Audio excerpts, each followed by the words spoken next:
this video, tuturuan ko kayo kung paano ba natin i-enable ang ating mga biometrics sa mga GCash account natin or GCash app. So, ayan guys, open nyo lang yung inyong account sa GCash. Tapos, pag nandyan ka na sa home mo, punta ka lang dito sa profile mo. Tapos, makikita mo na dito yung settings.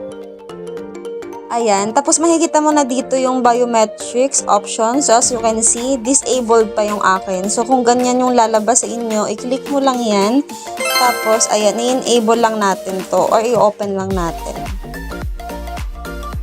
So, ganyan siya guys. Tapos, magte-text sa inyo yung authentication code sa number ninyo. Tapos, mo lang siya dito.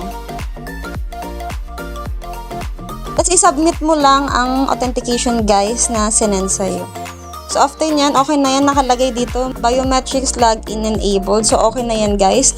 Tuwing open na ninyo ang inyong GCash, ay mag-fingerprint lang kayo sa inyong mga GCash account or GCash app. So, hindi nyo na kailangan ilagay pa yung mga MPIN ninyo or PIN ninyo sa GCash account ninyo. So, gawin nyo na yan guys kasi last day na bukas yung deadline. Kasi hindi na po ninyo ma-open basta-basta ang inyong mga GCash account kung walang biometrics. Kasi hindi na po natin magagamit ang ating mga number. So, hindi na po sila magsisend ng mga OTP sa number natin. So, ayan lang guys.